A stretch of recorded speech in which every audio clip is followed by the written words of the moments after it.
अगर आप ये सेटिंग्स नहीं करोगे तो आगे जाके एक तो रैंकिंग में आपको मसला आएगा, दूसरा आपको अपने ब्लॉग्स रखने में इशू आएगा। वीडियो शुरू होने से पहले मुझे ये बताएं कि आप में से इस ब्लॉगिंग कोर्स के सारे लेक्चर किसने देख लिए हैं और डोमेन होस्टिंग किसने बाय कर ली है। कमेंट सेक्शन में लाजमी बताइएगा।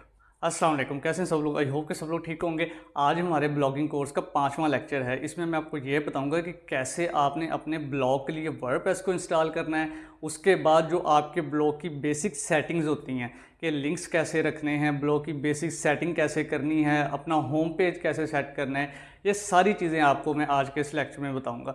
ये बहुत इंपॉर्टेंट लेक्चर होने वाला है। जो लास्ट लेक्चर था उस पर मैंने आपको ये बताया था कि आपने कैसे अपने ब्लॉग के लिए डोमेन फाइंड करनी है और अपनी डोमेन होस्टिंग कहाँ से बाय करनी है। अगर आपको नहीं पता तो यहाँ पर लिंक आ रहा होगा उस लेक्चर का, उस लेक्चर के ऊपर जाएं तो आपको आइडिया हो जाएगा कि कैसे आपने डोमेन लेनी है, डोमेन होस्टिंग बाय करनी है। तो वहाँ से आपने डोमेन होस्टिंग बाय करके तो आगे उसके ऊपर वर्डप्रेस इंस्टॉल करना है। आज मैं आपको यही सिखाऊंगा कि कैसे आपने डोमेन होस्टिंग लेने के बाद उसके ऊपर वर्डप्रेस को इंस्टॉल करना है और अपने ब्लॉग के लिए बेसिक सेटिंग्स करनी है। और ये सेटिंग्स बहुत ही ज़्यादा ज़रूरी है। अगर आप ये सेटिंग्स नहीं करोगे तो आगे जाके एक तो रैंकिंग में आपको मसला आएगा, दूसरा आपको अपने ब्लॉग्स रखने में इशू आएगा। ठीक है, लिंक्स का इशू आ सकता है, बहुत सारे इश्यूज आ सकते हैं। तो ये वर्डप्रेस इंस्टॉल करने के बाद जो आज की बेसिक सेटिंग्स होंगी ये बहुत ही ज़्यादा ज़रूरी हैं। अगर आपने मेरे लिंक से डोमेन होस्टिंग बाय की है तो आपको ये वाला लेक्चर देखने की ज़रूरत नहीं है, क्योंकि आपको ये सारे लेक्चर में जितनी भी वर्डप्रेस इंस्टॉल करनी है, सेटिंग्स करनी है, वो सारा कुछ मैं खुद करके दूंगा। और अगर आपने खुद करना है तो आप ये वाला लेक्चर लाजमी एंड तक देखें और अपने दोस्तों या फ्रेंड्स एंड फैमिली के साथ अगर वो भी ब्लॉगिंग सीखना चाहते हैं तो लाजमी शेयर करें। तो चलें जी, स्टार्ट करते हैं आज का लेक्चर। जब आपने अपनी डोमेन होस्टिंग बाय कर ली तो उसके बाद आपके सामने कुछ इस तरह का पेज आ जाएगा। ठीक है, आपका पेज बिल्कुल खाली होगा, सिर्फ आपके सामने ये होस्टिंग पैकेज होगा जो आपने बाय किया होगा, प्रीमियम वेब होस्टिंग। ठीक है, क्योंकि मैंने ऑलरेडी बाय किया हुआ है तो मेरे ये नज़र आ रहा है और काफ़ी सारी डोमेन्स मेरी और जो क्लाइंट्स की मैंने बनाई हुई हैं, क्योंकि मेरा पुराना अकाउंट है। आपका नया अकाउंट होगा तो आपको सिर्फ ये वाला ऑप्शन नज़र आएगा। ठीक है, और आपका काम भी सारा इसी ऑप्शन के साथ है और कहीं जाने की ज़रूरत भी नहीं है आपको। तो यहाँ पर आने के बाद आपने सबसे पहले क्लिक करना है ये मैनेज के ऊपर। ठीक है, प्रीमियम वेब होस्टिंग के सामने बटन आ रहा है मैनेज का, इसके ऊपर क्लिक करें। जैसे ही आप इसके ऊपर क्लिक करेंगे तो ये देखें इस तरह के ऑप्शंस आ जाएंगे आपके सामने। क्योंकि मेरे वर्डप्रेस ऑलरेडी इंस्टॉल है तो आपके सामने इस तरह के ऑप्शंस नहीं आएंगे, आपके सामने बिल्कुल एम्प्टी ऑप्शंस आएंगे। वो मैं आपको दिखाता हूँ कि कैसे आएंगे। तो उसके लिए आपके पास ये वाला ऑप्शन है, साइड पर ये वर्डप्रेस का लिखा नजर आ रहा है आप लोगों को, वर्डप्रेस, इसके ऊपर क्लिक करेंगे। इसके ऊपर क्लिक करने के बाद बिल्कुल इसके नीचे ऑप्शन है ओवरव्यू का, इसके ऊपर क्लिक करें। ठीक है, ऐसा कुछ ऑप्शन आएगा आपके सामने। क्योंकि ये जो मेरी डोमेन है इसके ऊपर वर्डप्रेस इंस्टॉल है, इसलिए ये सारे ऑप्शंस आ रहे हैं। आपने अपना वर्डप्रेस न्यू डोमेन के ऊपर इंस्टॉल करना है तो वहाँ कैसे ऑप्शन आएंगे वो मैं अभी आपको दिखाता हूँ। यहाँ पर काफ़ी सारी डोमेन और सब डोमेन्स हैं, इनमें से मैं वो चूज़ करूँगा जिसके ऊपर मैंने वर्डप्रेस इंस्टॉल करना है। क्योंकि आपके पास डोमेन ही एक होगी तो आपको कुछ इस तरह के ऑप्शन नज़र आएंगे। ये देखें, इस तरह के ऑप्शन नज़र आएंगे, डिटेक्ट वर्डप्रेस और इंस्टॉल वर्डप्रेस के। आपने करना है इंस्टॉल वर्डप्रेस और कुछ नहीं करना आपने। यहाँ क्लिक करेंगे इंस्टॉल वर्डप्रेस के ऊपर। यहाँ आपने अपनी वेबसाइट का टाइटल दे देना है, जैसे कि यहाँ पर मैं स्टेजिंग साइट फॉर उमेर, ये मेरी वेबसाइट का टाइटल है।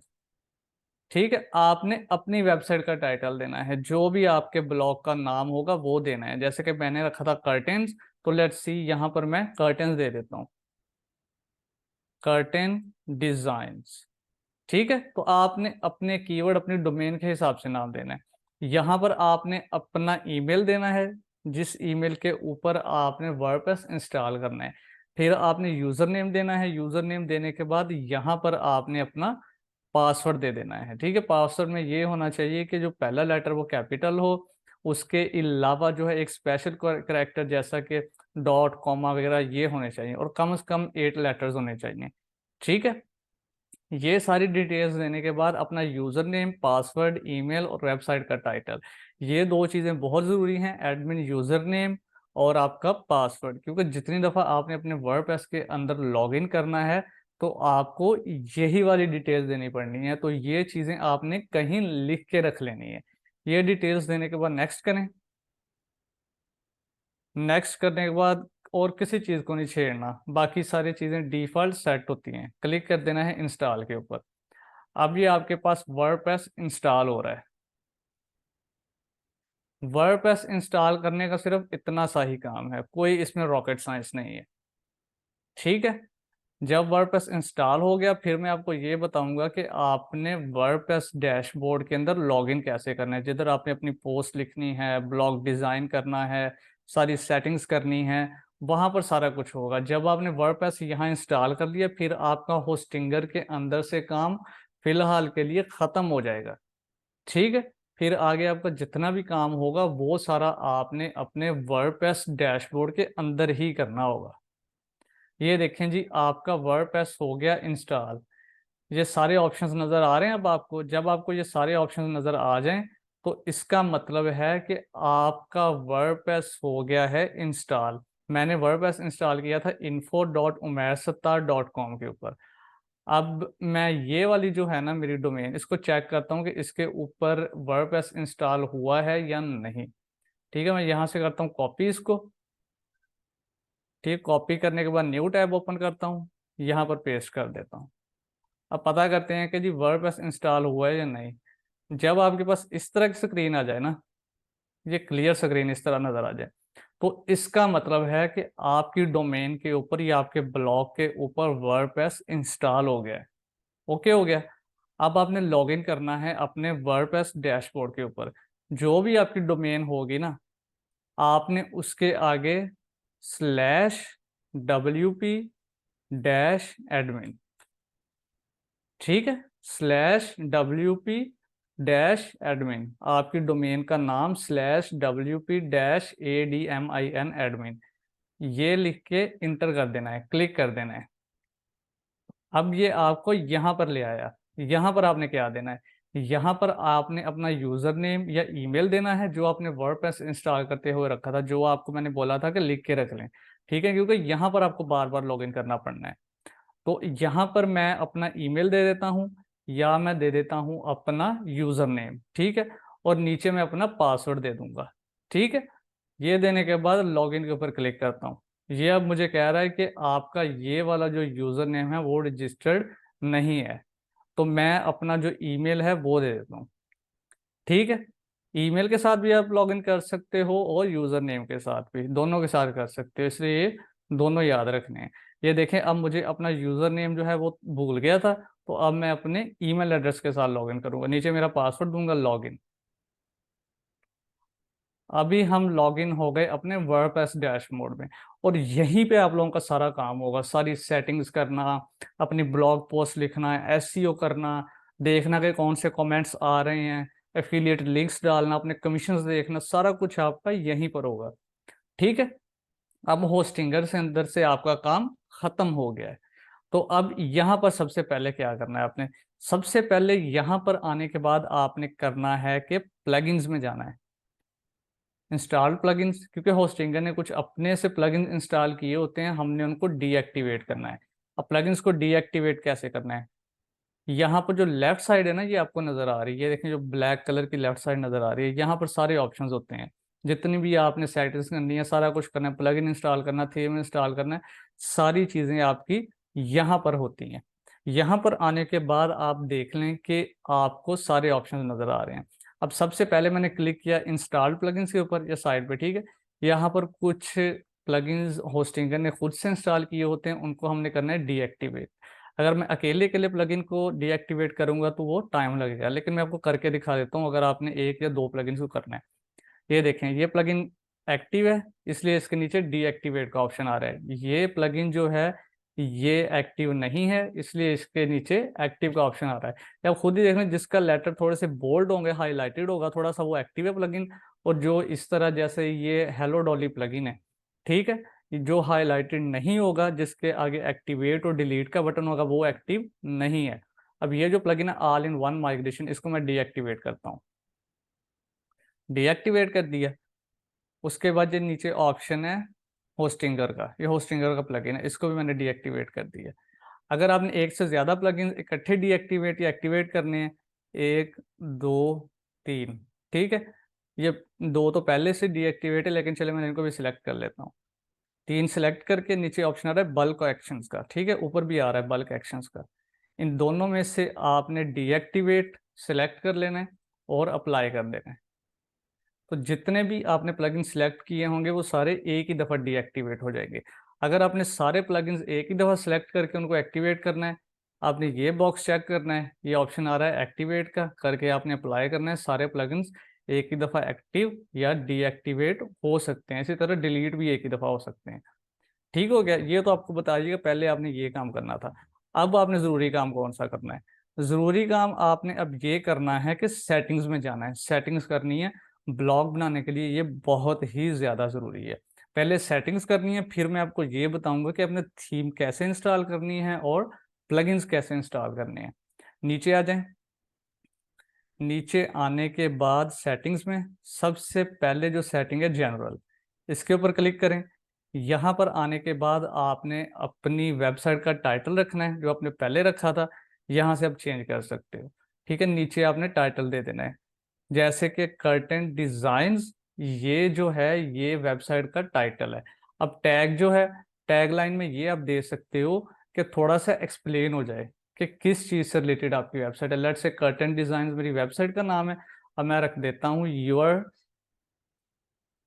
फेवरेट कर्टेन डिजाइन्स, ठीक है। ये थोड़ी सी टैगलाइन बन जाती है। जैसे डिफरेंट कंपनीज है, जैसे नोकिया थी, उन्होंने दी थी कनेक्टिंग पीपल।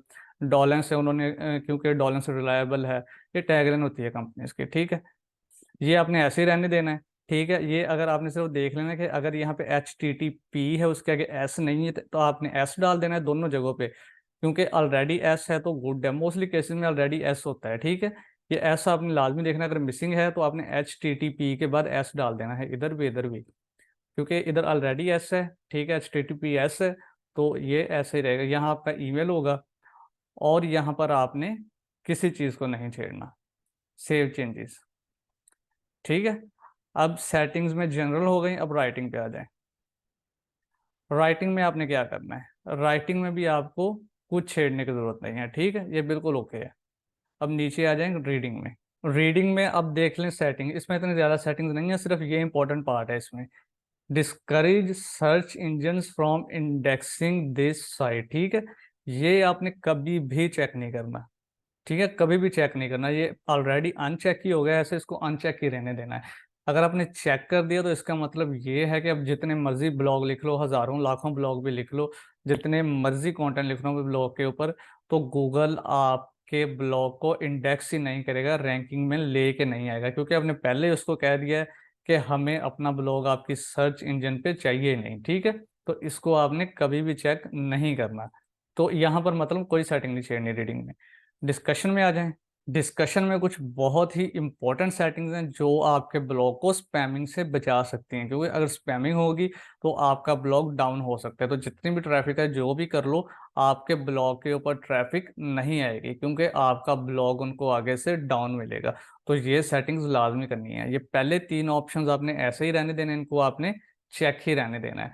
नीचे आ जाएं, ये पहले ऑप्शन को भी चेक रहने देना है। उसके नीचे ऑप्शन आ जाएं, इसको आपने चेक करना है, कर लें, नहीं करना तो आपकी मर्जी है। अगर आप बिल्कुल ही कमेंट रिसीव नहीं करना चाहते या बिल्कुल थोड़े कमेंट रिसीव करना चाहते हैं, तो फिर इस ऑप्शन को चेक कर दें। इससे ये होगा कि जिसने भी कमेंट करना होगा, पहले उसको रजिस्टर करना होगा अपना ईमेल और पासवर्ड देके, आपकी वेबसाइट के ऊपर वो रजिस्टर करके फिर कमेंट कर सकता है। इसका मतलब ये है कि जो 14 दिन से पुरानी पोस्ट हो जाएंगी, उनके ऊपर कमेंट ऑटोमेटिकली क्लोज हो जाएंगे, ठीक है। तो इसको आप, मैं रिकमेंड करूंगा अनचेक ही रहने दें। और ये नीचे वाला ऑप्शन है, उसको भी आप चेक कर रहने दें।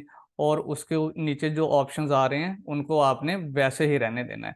जो इम्पोर्टेंट ऑप्शंस हैं वो ये नीचे हैं। Any one post a comment is held for moderation, इसको आपने अनचेक कर देना है। Any one post a comment, ठीक है, कि हर बंदा पोस्ट नहीं कर सकता। जो भी कमेंट आएगा पहले वो मॉडरेशन में जाएगा, मतलब आप उसको अप्रूव करोगे फिर ही वो कमेंट डिस्प्ले होगा। उसके लिए आपने नीचे आ जाना है, comment must be manually approved. इसका मतलब ये है कि जो भी कमेंट आएगा उसको आप अप्रूव करोगे फिर वो शो होगा, ये आपने लाजमी चेक करना है, ठीक है।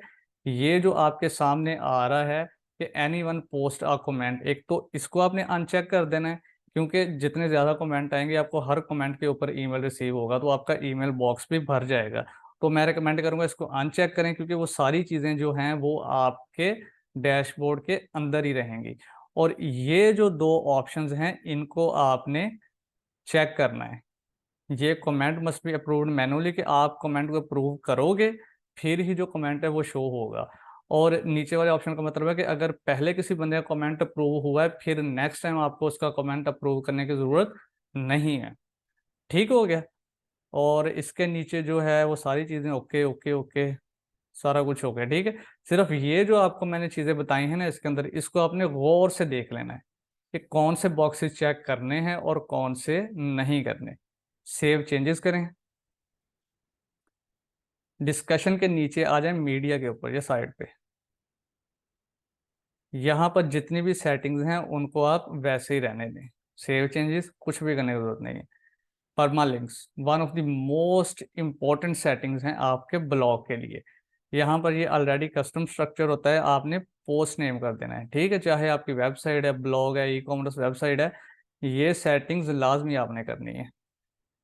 पोस्ट नेम कर दिया आपने, पोस्ट नेम, सेव चेंजेस, ठीक है। यहाँ पर सिर्फ यही सेटिंग है और बहुत ही इंपॉर्टेंट सेटिंग है, क्योंकि ये परमा लिंक्स हैं, ये आपकी वेबसाइट के लिंक्स को मैनेज करता है। अगर आपने कस्टम स्ट्रक्चर रखा तो वो लिंक्स 1 2 3 ABC अजीब से लिंक बनेंगे, वो आपके पेज या ब्लॉग के नाम के हिसाब से नहीं बनेंगे, जिसके वजह से आपके रैंकिंग पर इफेक्ट पड़ेगा। तो वो आपने कुछ नहीं करना। आप प्राइवेसी के ऊपर आ जाएं, प्राइवेसी को आपने कुछ नहीं करना। ये तो हो गई जी सेटिंग्स, ठीक है, कि सेटिंग्स आपने कैसे करनी है, बहुत ही इंपॉर्टेंट है ये सेटिंग्स। आई होप कि आप लोगों को समझ आ गया कि सेटिंग्स कैसे करनी है। अब यहाँ पर डैशबोर्ड पे बैठ जाते हैं, क्लिक करता हूँ डैशबोर्ड के ऊपर। अब मैं आपको ये बताता हूँ कि आपने थीम कौन सी यूज़ करनी है। हम फ्री थीम यूज़ करेंगे, ठीक है। यहाँ पर साइड के ऊपर आपको ऑप्शन नज़र आ रहा है अपीयरेंस का, इसके ऊपर जाएं, ये क्लिक करें थीम्स के ऊपर। यहाँ पर ऑलरेडी काफ़ी सारी थीम्स इंस्टॉल होंगी, इनमें से कोई नहीं हमने यूज़ करनी। ये ऊपर आपको बटन नज़र आ रहा है ऐड न्यू का, इसके ऊपर क्लिक करें। यहाँ पर ये सर्च बॉक्स नज़र आ रहा है, यहाँ सर्च करें केडेंस, KADENC, केडेंस। मोस्टली मैं अपने क्लाइंट्स की जो वेबसाइट या ब्लॉग्स बनाता हूँ उनके लिए मैं केडेंस ही यूज़ करता हूँ, ठीक है। फ्री थीम है, फास्ट थीम है, कस्टमाइजेबल है और इजी टू यूज़ है, ठीक है। तो इसलिए केडेंस ही हम यूज़ करेंगे। इंस्टॉल, इंस्टॉल करने के बाद एक्टिवेट, ठीक है। तो ये हमारे पास थीम हो गई इंस्टॉल। अब हम जाएंगे प्लगइन्स में। ये प्लगइन्स आपको नज़र आ रहे हैं, ठीक है। पहले भी शुरू में भी हम गए थे प्लगइन्स के ऊपर, जाएं इंस्टॉल्ड प्लगइन्स। यहाँ पर वो सारे प्लगइन्स हो गए जो ऑलरेडी इंस्टॉल्ड हैं। तो यहाँ पर कुछ हमने और प्लगइन जो ज़रूरी प्लगइन्स है वो इंस्टॉल करने हैं स्टार्ट के लिए। फ्यूचर में अगर किसी प्लगइन की हमें ज़रूरत पड़ेगी बाद में, तो वो टाइम टू टाइम मैं आपको बता दूंगा कि अब हमें ये प्लगइन इंस्टॉल करना है। लेकिन स्टार्टिंग में जो प्लगइन इंस्टॉल करने हैं उनका मकसद ये है कि ये बहुत ज़रूरी प्लगइन्स हैं और आपको ये पता चल जाएगा कि प्लगइन्स को इंस्टॉल कैसे करना है। ऐड न्यू, ऐड न्यू पे जाके सबसे पहले आपने ये प्लगइन इंस्टॉल करना है। ये सबसे ऊपर आ रहा होता है क्लासिक एडिटर, ठीक है। क्लासिक एडिटर इंस्टॉल ना करें और यहाँ सर्च बॉक्स आ रहा है, यहाँ एक प्लगइन सर्च करें एलिमेंटर, ELEMENTOR, एलिमेंटोर, ठीक है। ये प्लगइन हमने सर्च कर लिया और ये दो प्लगइन्स तो बहुत ही ज़रूरी हैं, ठीक है। ये आपने लाजमी इंस्टॉल कर लेने हैं। इंस्टॉल करने के बाद दोबारा जाएं जी इंस्टॉल्ड प्लगइन्स में। अब यहाँ देखें जी दो कौन से प्लगइन इंस्टॉल किए हमने, क्लासिक एडिटर, एलिमेंटर, ये दो इंस्टॉल किए। इनको हमने कर लिया सिलेक्ट, सिलेक्ट करने के बाद जाएंगे बल्क एक्शंस में, एक्टिवेट, अप्लाई कर देंगे। ये हमारे प्लगइन्स हो गए जी एक्टिवेट। अब मैं आपको ये बता देता हूँ थीम्स क्या होती हैं, प्लगइन्स क्या होती हैं। काफ़ी लोगों को पता होगा, लेकिन जिन लोगों को बिल्कुल नहीं पता उनके लिए मैं क्लियर कर देता हूँ। थीम आप ऐसे समझ लो कि आपके घर का स्ट्रक्चर है, ठीक है। जैसे आप घर के ऊपर लेंटर डालते हो, दीवारें खड़े करते हो, वो आपकी वेबसाइट का स्ट्रक्चर होता है। थीम ऐसे ही है। और जो प्लगइन्स होते हैं वो जैसे आप अपने घर के अंदर एक्स्ट्रा डेकोरेशन करते हो, लाइट्स होती हैं, कलर होता है, पेंट होता है, सीलिंग होती है, ठीक है। वो एक्स्ट्रा फंक्शनैलिटीज होती हैं। जो बेसिक चीज़ें होती हैं ना, वो तो आपका घर बन जाता है, वो ईंटें लगा के, प्लस्तर करके, छत डाल के, ठीक है, घर तो बन जाता है। लेकिन जब एक्स्ट्रा फंक्शनैलिटी या वेबसाइट को खूबसूरत बनाना होता है, या आप अपने घर को खूबसूरत बनाना होता है, उसमें आप फिर वायरिंग करते हो, उसमें फिर जो प्लम्बिंग का काम होता है वो करते हो, वो सारी चीज़ें आप ऐसे समझ लो कि प्लगइन्स करते हैं। जो थीम होती है वो आपकी वेबसाइट का बेसिक स्ट्रक्चर है, ठीक है। और जो प्लगइन है वो एक्स्ट्रा फंक्शनैलिटीज और आपकी वेबसाइट को खूबसूरत बनाने के लिए इस्तेमाल होते हैं। तो सिंपली आप ऐसे समझ लो, ठीक है। आई होप कि आप लोगों को समझ आ गया होगा कि थीम्स क्या होती हैं और प्लगइन्स क्या होते हैं। और आज के लेक्चर में मैंने आपको ये भी बता दिया कि वर्डप्रेस इंस्टॉल कैसे करते हैं। इंस्टॉल करने के बाद आपने उसकी बेसिक जो बहुत ही ज़रूरी सेटिंग्स हैं वो कैसे करते हैं अपने ब्लॉग के लिए। उसके बाद थीम और प्लगइन क्या होता है, थीम और प्लगइन को इंस्टॉल कैसे करते हैं, और बेस्ट थीम कौन सी है, और उसके अलावा जो बेसिक और सबसे ज़रूरी प्लगइन्स हैं ब्लॉग स्टार्ट करने के लिए वो कौन से ज़रूरी हैं। कुछ और प्लगइन्स भी हमें चाहिए होंगे, लेकिन वो हम टाइम के साथ नेक्स्ट लेक्चर्स में टाइम टू टाइम इंस्टॉल करेंगे, ताकि आपको साथ साथ समझ आती जाए, ठीक है। अगर आप लोगों का कोई क्वेश्चन है तो आप कमेंट सेक्शन में पूछ सकते हैं। आई होप कि आप लोगों को आज की वीडियो से फ़ायदा हुआ होगा। और अगर आप लोगों का कोई क्वेश्चन है तो आप कमेंट सेक्शन में पूछ सकते हैं। और अगर आपको मेरी वीडियो से फ़ायदा हो तो काइंडली मेरे चैनल को सब्सक्राइब, लाइक और शेयर भी लाजमी कर दीजिएगा। साथ जो बेल आइकन वाला बटन आ रहा है उसको भी प्रेस कर दीजिएगा। तो नेक्स्ट वीडियो तक के लिए अल्लाह हाफिज़।